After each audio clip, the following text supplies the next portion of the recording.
22 जनवरी 2024 को वो ऐतिहासिक दिन आने जा रहा है जिसका हर हिंदू पिछले 500 सालों से इंतजार कर रहा था।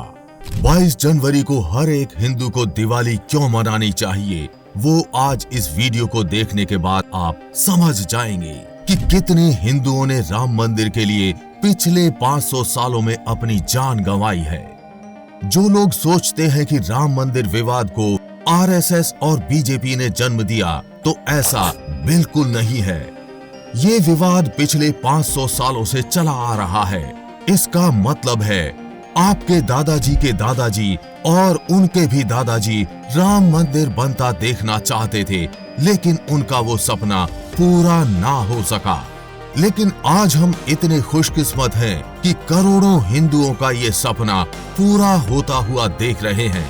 तो चलिए आज हम इस वीडियो में राम मंदिर विवाद का 500 सालों का इतिहास समझते हैं कि कब कब इतिहास में क्या क्या विवाद हुआ और अब 500 सालों के संघर्ष के बाद अब राम मंदिर बनने जा रहा है।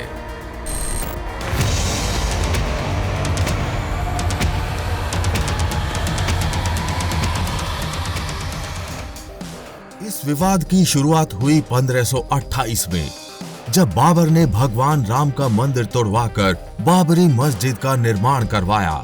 लेकिन इससे पहले वो बात जो बेहद कम लोग जानते हैं कि सबसे पहले भगवान श्री राम के पुत्र कुश ने अयोध्या में भगवान श्री राम का भव्य मंदिर का निर्माण करवाया था। महाभारत के युद्ध के बाद अयोध्या उजड़ सी हो गई, मगर श्री राम जन्मभूमि का अस्तित्व फिर भी बना रहा। लगभग 100 ईसा पूर्व उज्जैन के चक्रवर्ती सम्राट विक्रमादित्य एक दिन आखेट करते करते अयोध्या पहुंच गए। राजा विक्रमादित्य को इस भूमि में कुछ चमत्कार दिखाई देने लगे। उन्होंने खोज आरंभ की और योगी व संतों की कृपा से उन्हें ज्ञात हुआ कि ये श्री राम की अवध भूमि है। उन्हीं संतों के निर्देश से सम्राट ने यहाँ एक भव्य मंदिर के साथ ही कूप, सरोवर, महल आदि बनवाए। उन्होंने श्री राम जन्मभूमि पर काले रंग के कसौटी पत्थर वाले 84 स्तंभों पर विशाल राम मंदिर का निर्माण करवाया था। इस मंदिर की भव्यता देखते ही बनती थी। विक्रमादित्य के बाद के राजाओं ने समय समय पर इस मंदिर की देखरेख की। फिर समय आया 14वीं शताब्दी का, जब हिंदुस्तान पर मुगलों का अधिकार हो गया और उसके बाद ही राम जन्मभूमि एवं अयोध्या को नष्ट करने के लिए कई अभियान चलाए गए। अंततः 1527 से 1528 में बाबर के द्वारा इस भव्य राम मंदिर को तोड़ दिया गया और उसकी जगह बाबरी ढांचा खड़ा किया गया। इसके बाद 190 सालों तक राम मंदिर को लेकर अयोध्या में कोई हलचल नहीं हुई। कारण था उस समय देश के हर कोने पर मुगलों का राज था। साल 1707 में जयपुर के राजा सवाई जयसिंह द्वितीय, जो कि स्वयं राम के पुत्र कुश के वंशज थे, उन्होंने राम मंदिर के पुनर्निर्माण की कोशिश की क्योंकि उनके मुगलों के साथ अच्छे संबंध थे। लेकिन काफी प्रयासों के बाद भी वो सफल नहीं हो सके, जिसके बाद उन्होंने हिंदुओं की आस्था को ध्यान में रखते हुए बाबरी मस्जिद के बाहर एक राम चबूतरे का निर्माण करवा दिया। ये वो दौर था जब मुस्लिम बाबरी मस्जिद के अंदर नमाज अदा करते थे और बाहर हिंदू भगवान राम की पूजा राम चबूतरे पर किया करते थे। साल 1853 में इस जगह के आसपास पहली बार दंगे हुए और 1859 में अंग्रेजी प्रशासन ने विवादित जगह के आसपास बाड़ लगा दी, जिसके बाद भी मुस्लिम अंदर और हिंदू बाहर राम चबूतरे पर पूजा करते रहे। साल 1885 में पहली बार विवाद अदालत में पहुंचा। निर्मोही अखाड़े के महंत रघुवीर दास ने फैजाबाद जिला अदालत में याचिका दायर की थी। इसके तहत उन्होंने राम चबूतरे पर छतरी स्थापित करने की अर्जी लगाई, जो खारिज हो गई। फिर साल 1934 में अयोध्या में राम मंदिर को लेकर फिर से दंगा होता है, जिसमें बाबरी मस्जिद की एक दीवार टूट जाती है। लेकिन इसके बाद अंग्रेजों के द्वारा इसे फिर से बनवा दिया जाता है। लेकिन मस्जिद के अंदर अब मुसलमानों के घुसने पर पाबंदी लगा दी जाती है। ये वो दौर था जब देश पर अंग्रेजों का राज था और कांग्रेस देश को आजाद कराने की लड़ाई लड़ रही थी।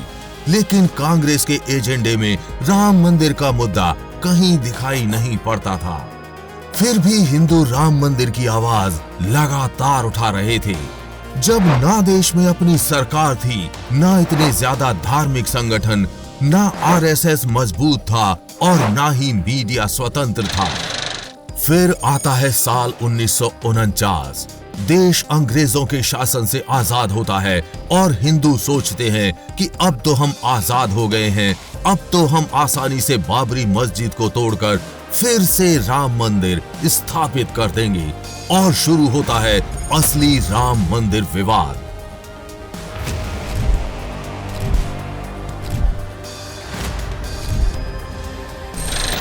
3 दिसंबर 1949 को विवादित ढांचे के अंदर से घंटियों की आवाज आने लगती है। पता लगता है कि वहां भगवान श्री राम की पूजा हो रही है।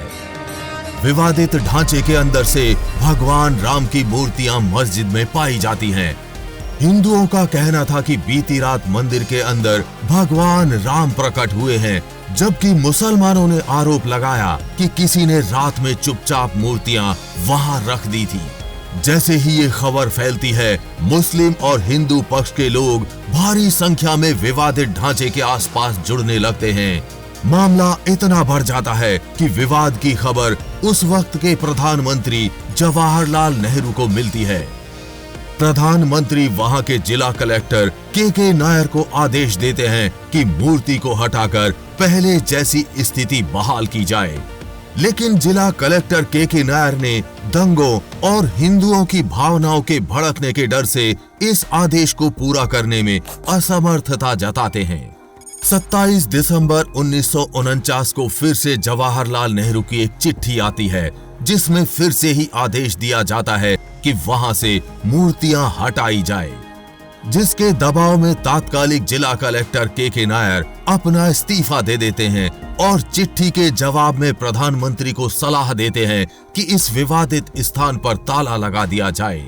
प्रधानमंत्री जवाहरलाल नेहरू को जिला कलेक्टर की सलाह इतनी अच्छी लगती है कि वो इस्तीफे को नामंजूर करते हुए इसे विवादित ढांचा मानकर ताला लगवा देते हैं। साल 1950 से लेकर साल 1983 तक हिंदुओं के द्वारा अदालत में अलग अलग अर्जियां दाखिल की गई, लेकिन उनको नामंजूर कर दिया गया। फिर आया साल 1984, जब विवादित ढांचे की जगह मंदिर बनवाने के लिए विश्व हिंदू परिषद ने एक कमेटी गठित की।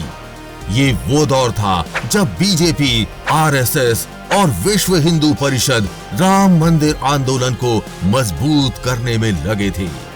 साल 1985 में राम मंदिर विवाद में एक नया मोड़ आता है। शाहबानो केस में सुप्रीम कोर्ट उनके पति को गुजारा भत्ता देने का आदेश सुनाता है, लेकिन मुसलमानों को खुश करने के लिए राजीव गांधी संसद में एक कानून पास करते हैं, जिसमें सुप्रीम कोर्ट का आदेश बदल दिया जाता है और मुसलमान को गुजारा भत्ता देना अनिवार्यता से हटा दिया जाता है। इस फैसले के बाद हिंदू नाराज हो जाते हैं और फिर हिंदुओं को खुश करने के लिए राजीव गांधी राम मंदिर का ताला खुलवाते हैं और पूजा शुरू करवाते हैं। इस फैसले से अब मुस्लिम नाराज हो जाते हैं और बाबरी मस्जिद एक्शन कमेटी का गठन करते हैं। इसके बाद के सालों में राम मंदिर को लेकर अलग अलग विवाद तेजी पकड़ते रहे। लाल कृष्ण आडवाणी सोमनाथ से अयोध्या तक रथ यात्रा करते हैं। इस यात्रा की जब आप पुरानी फोटोज और वीडियोस निकाल कर देखेंगे तो प्रधानमंत्री मोदी आपको वहां भी दिखाई देंगे। इसी बीच मुलायम सिंह यादव पर कार सेवकों पर गोली चलवाने के आरोप लगे। गुजरात दंगों से लेकर गोधरा कांड तक कई विवाद जो राम मंदिर से ही जुड़े हुए हैं। फिर आता है वो दिन जिसे कुछ लोग शौर्य दिवस और कुछ लोग काला दिन के रूप में मनाते हैं। 6 दिसंबर 1992 को वीएचपी, बीजेपी, आरएसएस और शिवसेना समेत दूसरे हिंदू संगठनों के लाखों कार्यकर्ता अयोध्या पहुंच जाते हैं। उस समय कल्याण सिंह उत्तर प्रदेश के मुख्यमंत्री थे और उन्होंने राम भक्तों पर गोली ना चलाने का पुलिस को आदेश दिया था। लेकिन भारी भीड़ ने विवादित बाबरी मस्जिद पर धावा बोल दिया और बाबरी मस्जिद के तीनों गुंबद गिरा दिए गए। देश भर में सांप्रदायिक दंगे भड़क गए, जिनमें 2000 से ज्यादा लोग मारे गए। कल्याण सिंह को बाबरी मस्जिद गिराने के 1.5 घंटे बाद इस्तीफा देना पड़ा और उत्तर प्रदेश में राष्ट्रपति शासन लगा दिया गया।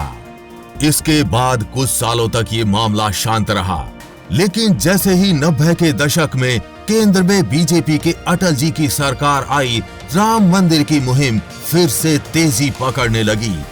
आर्कियोलॉजिकल सर्वे ऑफ इंडिया को ये मामला सौंपा गया ताकि ये पता लगाया जा सके कि वहां पहले मंदिर था या मस्जिद। और जैसे ही आर्कियोलॉजिकल सर्वे ऑफ इंडिया के सर्वे की रिपोर्ट आती है, ये साफ हो गया कि विवादित जगह पर पहले मंदिर था।